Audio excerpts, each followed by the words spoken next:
Hey guys, this is going to be an up-to-date, quick guide on how to play Slark in 7.32c, one of the hottest carries with a 53% win rate in the Immortal bracket, traditionally known as a low MMR pub stomper.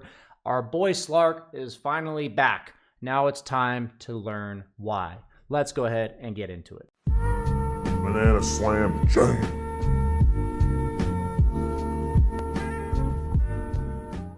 So first and foremost, they've recently buffed Essence Shift to be longer duration in the laning phase. And then in 7.32, they made it so that he has more base attack speed. So that makes Slark's laning stage much better. If you can ever pick him into two melee heroes like you see that I've done here, that is the absolute dream. But even if you are not against two melee heroes, as long as you are not against a ton of burst and stuns, you should be just fine. The important part is that this hero trades favorably with Essence Shift. If you're not afraid of the enemy at all, you go for Orb of Venom. If you feel like they're going to be fighting back, you go for a lot of stat items, as you see here. But Essence Shift is one of the best trading spells in the entire game. So what that means is that you want to force the opponent to be scared of you at all times, cast their spells either to secure last hits or in order to try to fend you off, and then look to trade with them as much as possible. It's all about consistently posturing, not allowing them to burst you down, but then once they've used their spells, to hit them. So as you're gonna see here, I'm gonna constantly walk at them subtly, right? Just little motions towards them. Earth Spirit's then going to use a kick to get a last hit, and it is now time to hit, right? Every Essence Shift stack feeds more into the next one. You're gaining attack speed, damage, and armor. They're losing HP and armor and damage. So look to use previous stacks to get new ones. And that is exactly how you have to look to play the laning phase. Make sure you're thinking about what spells the opponent's going to be casting, and then once they have, punish them. So if you are absolutely snowballing on Slark, the build is to go Treads, Falcon Blade, Diffusal. The power spike on this is constant. There isn't a power spike. You are consistently getting stronger, playing up in the opponent's face, making it so you're difficult to burst, have mana regen, and then tons of kill potential with the Diffusal. But if you are not snowballing like crazy, then you are going to go for the Echo Saber and then disassemble it into the Aghs. Either build goes into the Aghs, but one is all about hitting the Aghs power spike, the Echo Saber build, while the Falcon Blade Diffusal build is all about that constant power gain over time. So in this game, I had one death in the lane. I'm not snowballing. And so our goal here is to play the top lane as long as possible, pushing out the lane, farming these two jungle camps, the small camp as well as the large camp, and then just rotating back to lane over and over again. However, you are incredibly strong at showing up to fights, especially when you get that Echo Saber. So anytime you see a fight break out on the map, you should always look to play Cleanup Crew. Getting those little bits of extra permanent agility is just crucial to playing Slark properly.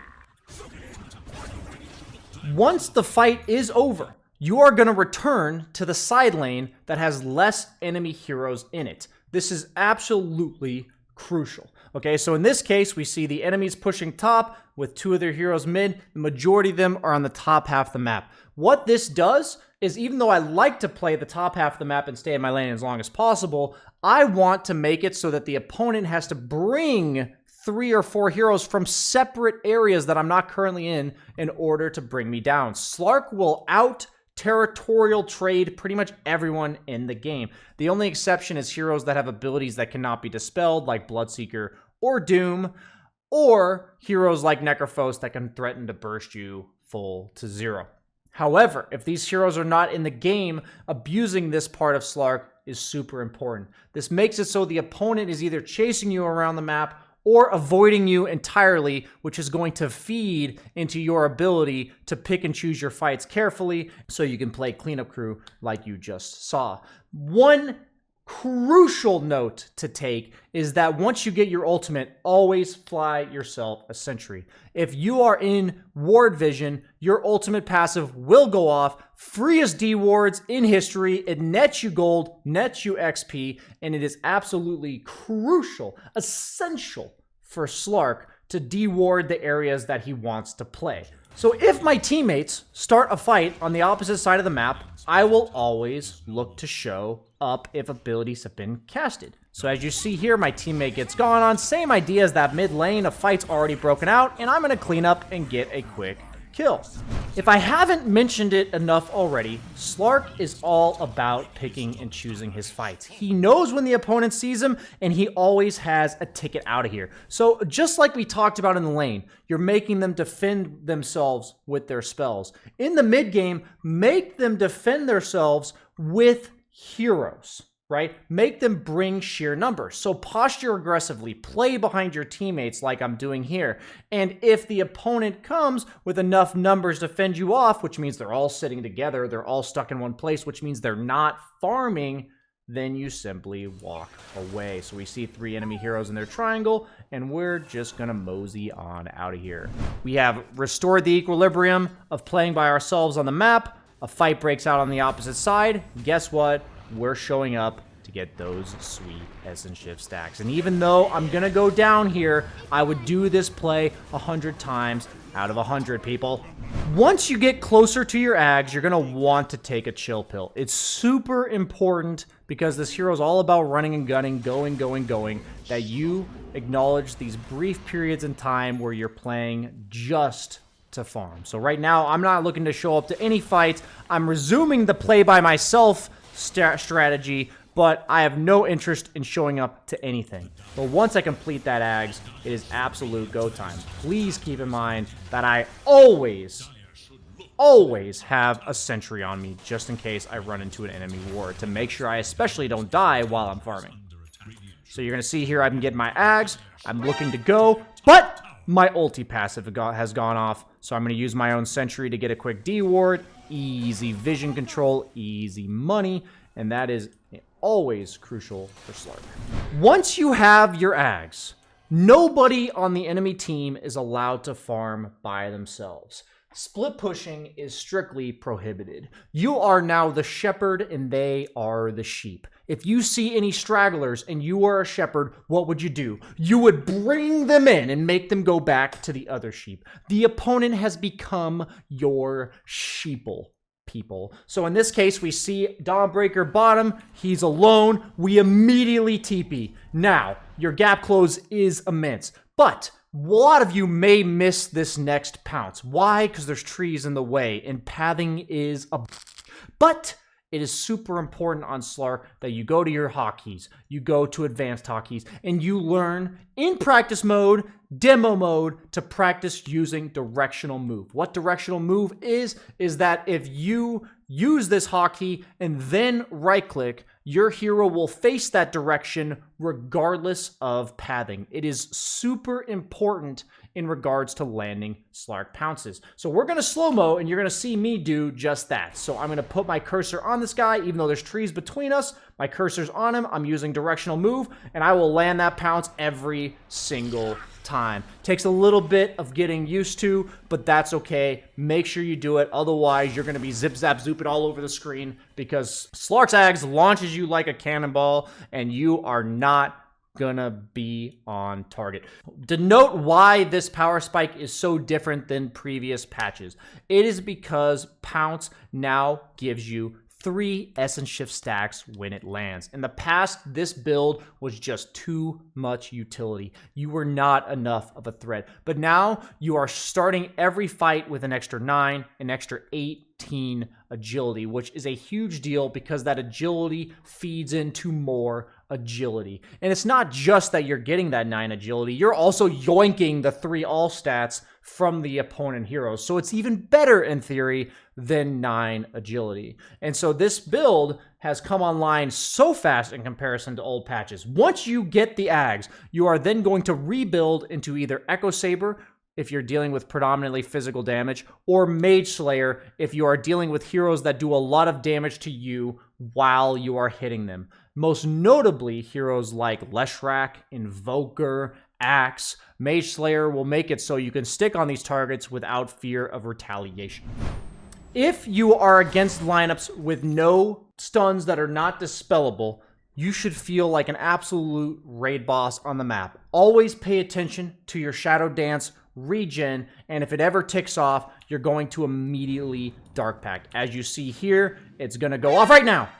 I'm going to queue up the Dark Pact. This is effectively breaking the enemy smoke. They're going to use a bunch of spells on me, and I'm out of here, nerds. I'll see you guys later. So not only is the Ags good for catching people on the map, but it's also good for scouting out smokes and disengaging and just naturally getting away from a fight you do not want to take. So, Slark, when does he flourish? What does this hero do? This is a hero that you do not want to blow your load too early, people. That may be an issue a lot of you have, maybe not. But just in case, this is a disclaimer. You're going to go into the fight, force the opponent to react, just like in the laning phase. We're going to make them cast spells, and then once they've defended themselves, we are going to punish. So what are we going to do? This is how the Ags feeds into this game plan. We go on a support. They use Dawnbreaker Ultimate to counter-initiate. We quickly disengage briefly, walk away, and then we're back!